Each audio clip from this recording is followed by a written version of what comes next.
Hi everybody, welcome to my channel. So I'm finally back today to do another talk about UFOs, disclosure, and aliens. Just for quick review, I made a playlist for this channel that includes all of the main videos that I've made over the years about the UFO and ET topic. And it goes all the way back to 2012 when I gave my gray alien testimonial. And over the years, UFOs have become a real huge topic in the mainstream news, and I've covered a lot of what's been going on with the Navy as well. And so today I'm going to be talking in general about what I see happening with the whole disclosure process. And my favorite video of the series so far is this artificial intelligence audit and ET gray alien logic video that I published on April 12th. The day before I posted this, I was told that there was a gray alien regime change on the moon. And I found that interesting because in all the years I've been having my gray alien encounters, they've always expressed that there was a faction war among their own kind. Just to be clear, I think that the whole UFO issue really started with World War II when these Foo Fighters were flying around and they were even photographed. So outside of the paradigm of the technology even today. And yet they've been around since at least the 1940s, some kind of plasma technology, it would seem. And in the 1950s, 40s and 50s, flying saucers became very popular, but in my opinion, they're very discernible from these Foo Fighters. And like a metallic type of flying saucer seems to me to be so obviously human technology and maybe a sort of mimicry of the type of design that these Foo Fighters have going on. But as you know, this footage that was released by the Navy that was recorded by their pilots, they're glowing white objects that are just like these Foo Fighters. In fact, I think they're the same things. And they're going at impossible speeds, and they're doing crazy maneuvers. All of which would be discernible from a flying saucer or a drone. Now, in my opinion, you have like sightings like what happened in Cincinnati, which I think is a classic example. When you have, these sightings with like bright lights in the sky that look kind of like those Foo Fighters, but they're stationary. They're not moving around at high speeds. They're not doing any kind of crazy maneuvers. They're just sitting there and they're blinking on and off. And in my opinion, this is a classic example of a sighting of drones. And it almost seems to me, because this sighting was incredibly popular, it was recorded by many people in Cincinnati. I think whoever put those drones in the sky was trying to get this kind of attention and make people think it was a UFO. I don't recall hearing an explanation for these objects. But to my eye, those are obviously drones.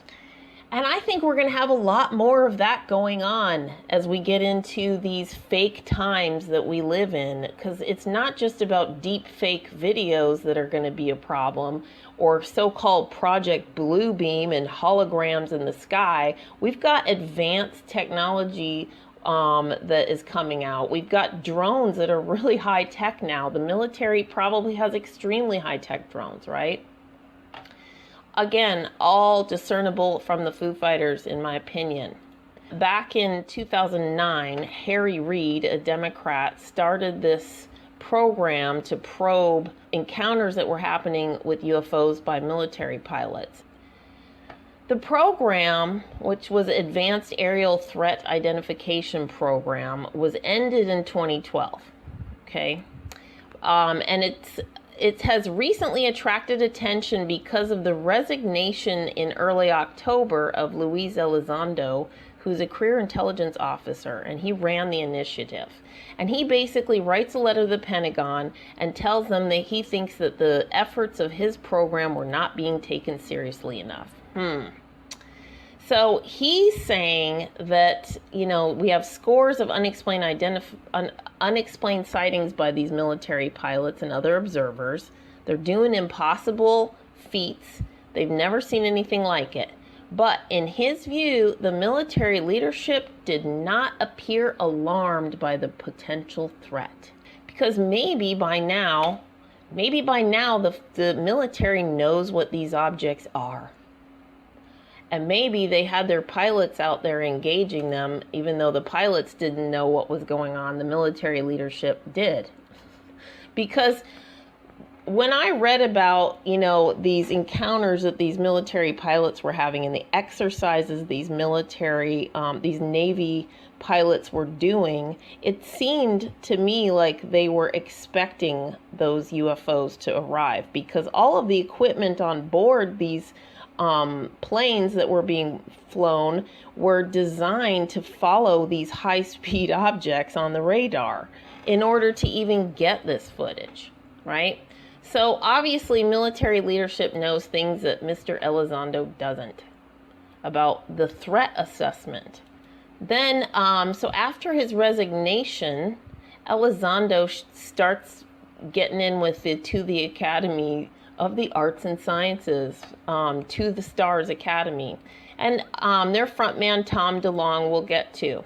So they basically have been doing this TV show called Unidentified. They already did a season, and I'm pretty sure they're even getting into season 2 now. And they're basically talking all about this issue. And To the Stars Academy is looking for funding and investors. They are selling all kinds of merchandise. So they're doing these episodes. I haven't watched all of these episodes, but that footage that they came out with was the lead-in to their show. And the Revelation episode 6 is interesting because it says the team goes to Italy to probe a case where a UFO allegedly shot down a helicopter. So here again, they're implying a threat. Again, former Senator Harry Reid goes on the record wanting to get to the truth about UFOs. Well, didn't he already go on the record when he did his program? So why did the program end in 2012 then, right? So you've got Harry Reid, you've got, high-ranking military officials, you've got all these people involved in this. So when we look at the cast and crew and the people involved in these 6 episodes in season 1, who do we find? Boop! First of all, we see Hillary Clinton herself archive footage, because see, I think Hillary Clinton was supposed to be president when disclosure happened, but there's many reasons that I think that disclosure was already pre-planned for 2020 by the time Donald got in office at the end of 2016.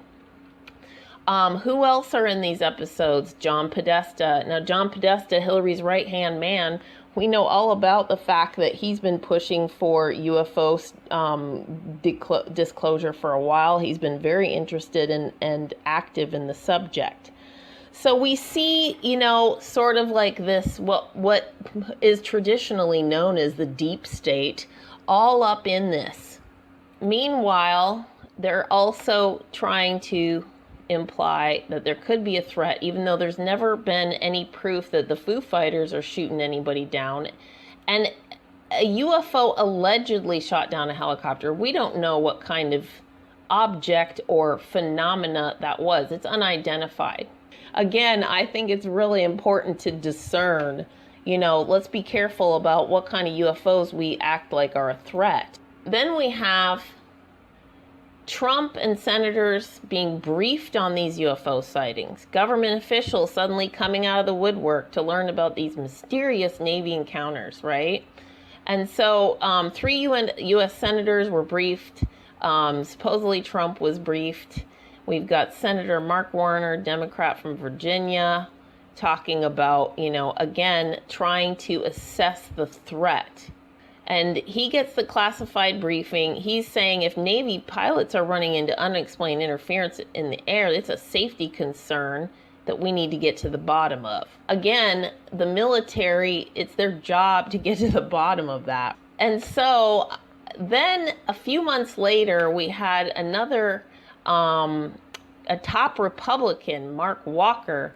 He basically asked the Navy, he wrote them a letter in July to Navy Secretary Spencer asking him, what the Navy is doing to investigate the sightings, and if any foreign or business entities have developed new technologies to explain the encounters.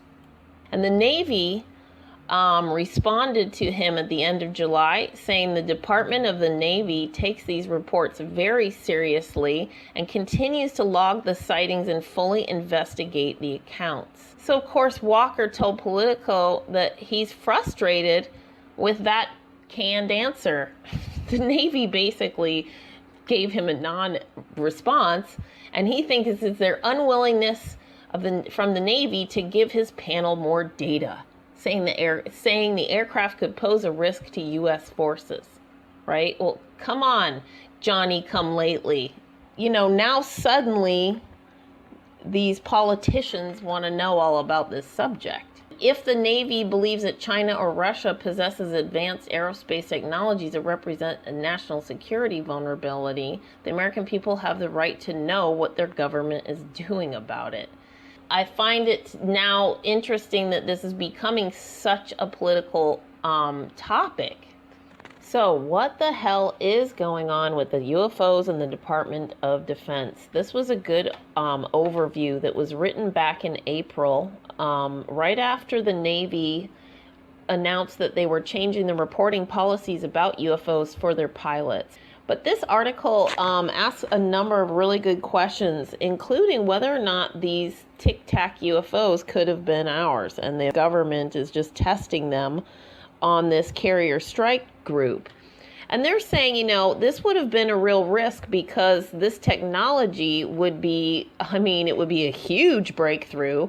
But since UFOs carry such a stigma and have deep pop-root cultures in our society, the risk of doing so and testing these against an unknown carrier strike group operating under tight training restrictions seems small and the setting uniquely ideal. It really seems like somebody knew, and this whole exercise was designed for these Navy pilots to be encountering these types of UFOs. Their radar apparatus really was designed for it. And obviously, the military should be concerned about adversarial governments, the Chinese and the Russians especially, who've put a lot of time, money, and energy into these technologies. What kind of breakthroughs are they having, Obviously, the DoD has been using the black budget to develop technologies and test these kind of things for a long time, and we know that even recently they funded their study and they had that program where they were investigating the UFOs. And of course, that Advanced Aerospace Threat Identification program then sort of ended up becoming what fed into this to the Stars Academy and their release of this UFO footage. We are in a time when this stuff is exploding, and it's not just the military. We've got all these private companies that are doing this stuff as well. So whose UFOs are they?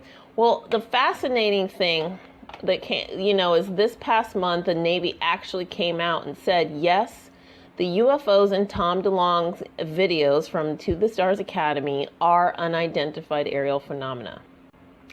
They're saying they're real and they violate American airspace. That's quite a statement, and it was actually very eye-opening for me. The Navy is not saying that they belong to the government. They're saying they don't know what they are. Now people are really going to be wondering, are these UFOs another government? Are they a private company, or are they alien? They're telling us that all of this footage from these UFOs came out by accident. It was never cleared for public release. How is it that that's happened? Well, they may have been improperly released by a former Pentagon employee who had applied for permission to share them across several government agencies as part of a database on unmanned aerial vehicles he was allegedly compiling. So it sounds like they're not quite totally sure how this happened, or they don't want to fully explain it. It was never declassified for public release. I think that that's really interesting because after this, we still have Tom DeLonge going on about how people haven't seen nothing yet. You think this is a recent revelation as big?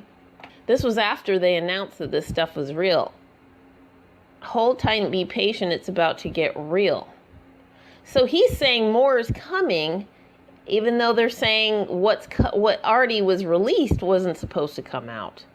But the real kicker for me is we have these documents showing the Navy got a UFO patent granted by warning of similar Chinese tech advances.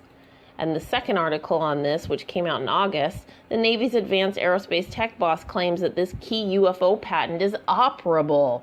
They're saying very recently these objects are not ours, and yet they're patenting these types of technologies already.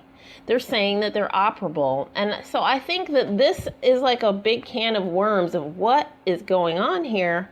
A lot of people were saying, well, this proves that these objects belong to the Navy, and this is some kind of clandestine government technology.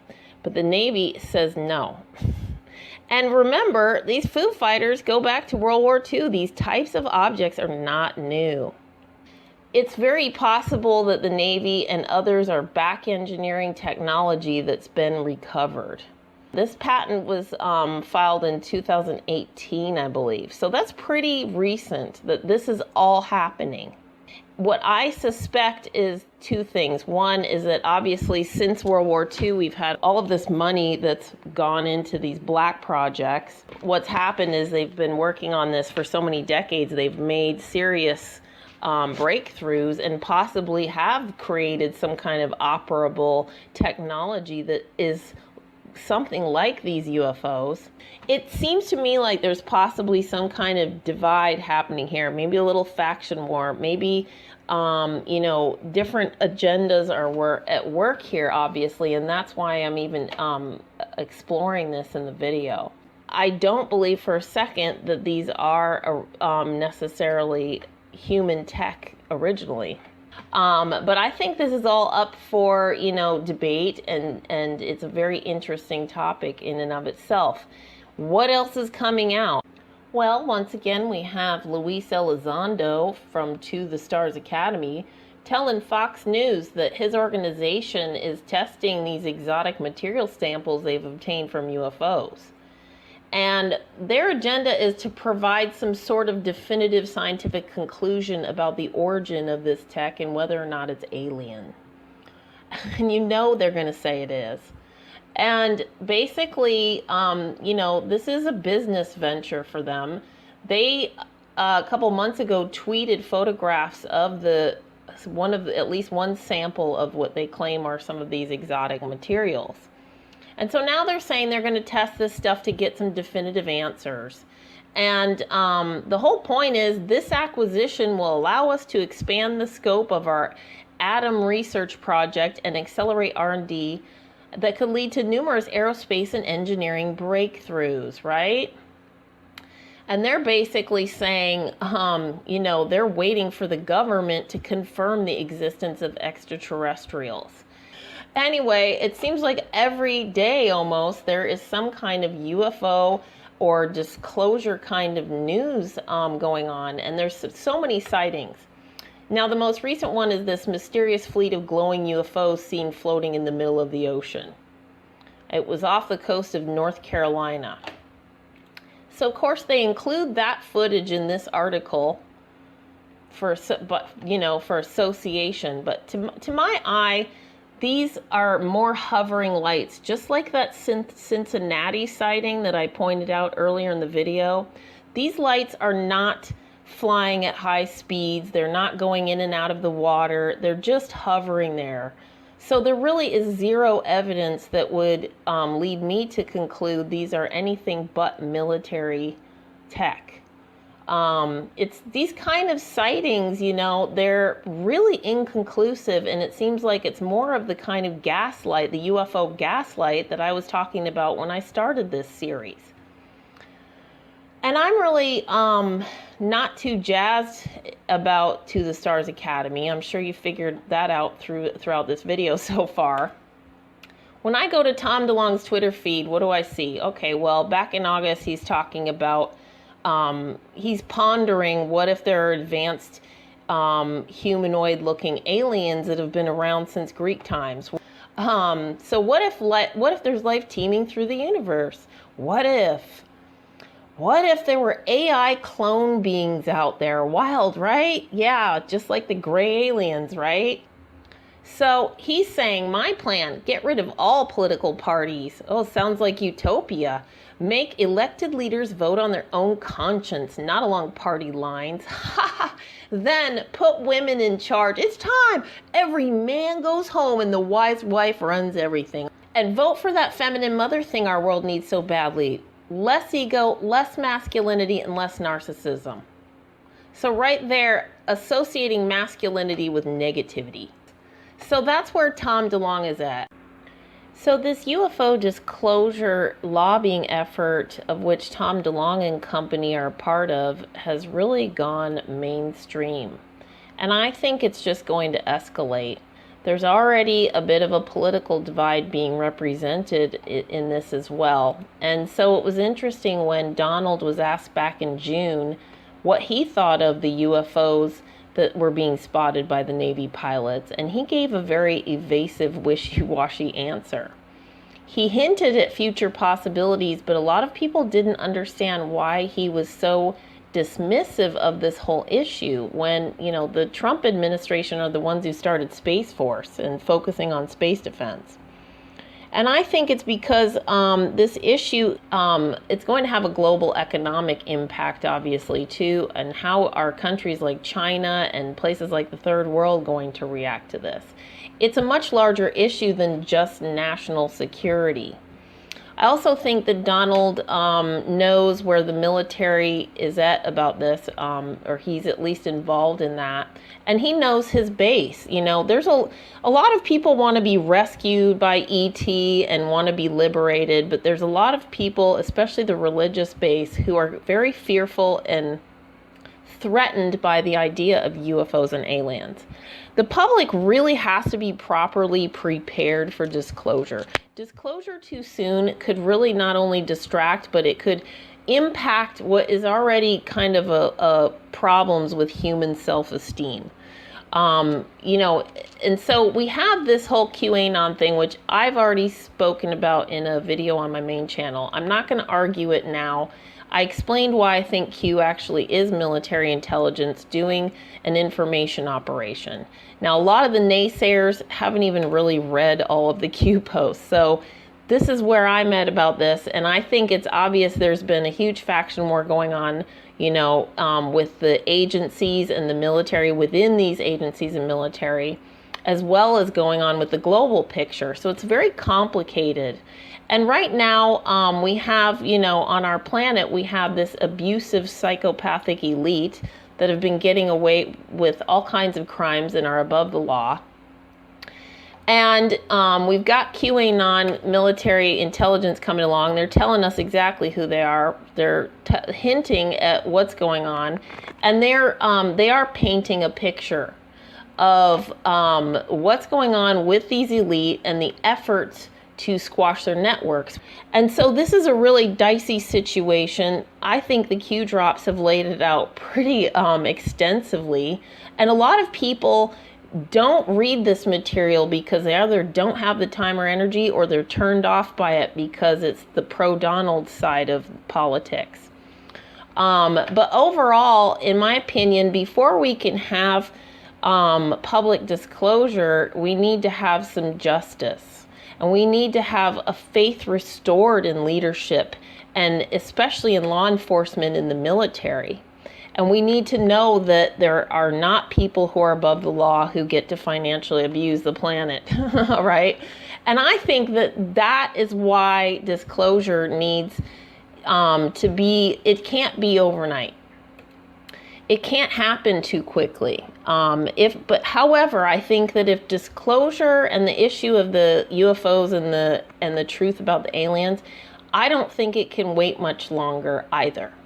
This gaslighting has been going on, as I said in a previous video, for 3/4 of a century now. And it has reached a real fever pitch. And that's why we're seeing this lobbying effort get somewhere. A lot of people in the public want to know what's going on. And so, you know, what is going on with this effort to deal with these organizations and all of this dirty business that's been happening for so long. I don't think people are really aware of how extensive it is. It's really hard to keep track of the details. And unless you're a true insider, you're really not going to know what's going on unless you make a real effort to pay attention. So I'm, hoping that we have enough of a paradigm shift that opens up the floor to the idea of greater transparency, and we're going to need to have some clarity about what's going on out in space, right? And so I'm hopeful that maybe there's going to be some restoration of justice in the near future. This idea of the destruction of the old guard and this idea of power to the people. I've been wondering, what the heck does that even mean? What would that look like? And then it came to me the other day when this article came out, perhaps power to the people could be something more literal. And now we have a new UFO patent filed by these Navy people for a compact fusion reactor. I mean, that's a paradigm changer right there. Doesn't the U.S. Navy serve the U.S. public? Here they are patenting something that could possibly power cities. Talk about power to the people. That's what I think it should look like. And that's what my idea of it would be. But hey, so right now, though, we've got a paradigm where we're going to have, people like Elon Musk and Bezos are really at the forefront of space exploration and the space business, because it is going to be a big business. And Trump knows it's going to be a big business. He even said rich people like to send up rocket ships. So between Bezos and Elon and others, we're leasing them our launch facilities. And really, Donald is talking also about the, NASA and the public space program, is that they're aiming for Mars because, hey, the moon's not so exciting. But here we have these other countries on the moon in 2019, and in January, China landed a rover on the dark side of the moon. And they even tried to grow some cotton and some other veggies, but of course they died just a day after planting them because it was freezing. And then in July, that same lunar rover, which is the first vehicle to explore the dark side of the moon, it detected some kind of odd substance in a crater. And so they attempted to analyze it, and in September now they've released a photograph of what they translate as a gel-like substance. And the photograph is pretty hard to tell anything, and apparently the green and the red in the photograph is a spectrometer instrument. So who knows? There still doesn't seem to be any definitive answer as to what it is. And then in April, Israel crash landed a lunar lander onto the moon's surface. And this was part of their grab for Google's $20 million Lunar X Prize, and they got into lunar orbit from a SpaceX satellite a couple months earlier. And during the descent onto the moon's surface, controllers lost communication with the craft, and it presumably smashed onto the moon's surface.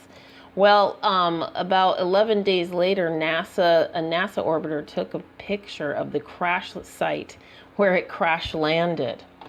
And apparently this is what's called a cheap approach to space exploration, because it was a private effort and it only cost $100 million. So $100 million splatted on the moon. And the other part is the failed lunar lander had a secret biological payload. They actually had dehydrated tardigrades that were technically could be revived in their payload that went to the moon. And apparently they had some kind of library of information in their cargo, and it was all part of the payload that went with the tardigrade. So That's what they sent to the moon, and it crashed. And then in September, India lost contact with its first lunar lander just before touchdown while it was on the descent. And they presume that this crashed onto the lunar surface. And NASA says it had a hard landing. But nobody's been able to find it yet because basically, you know, in the photographs from the NASA orbiter, it's just too many shadows, I guess, and they can't find it. But apparently it supposedly crash landed somewhere in this area. Meanwhile, that cost $140 million. And so, you know, there's some criticism, rightly, of India spending $140 million to crash a lander onto the moon. But the orbiter is still in orbit, taking really good, clear pictures of the moon, apparently. But meanwhile, this UFO expert says that UFOs are responsible for India's lunar landing losing communication. And he says that he believes the loss of communication that scientists suffered with the lander just before it was to land on the moon surface was no accident, but a warning from extraterrestrials. So that's it for now, and I'll be back sometime before the end of the month. I just want to say I feel really blessed right now and grateful for all of the good people that are around me, especially my dear brother, who's been very kind and generous and given me great insights into the nature of light. And so I hope everybody has a wonderful full October moon.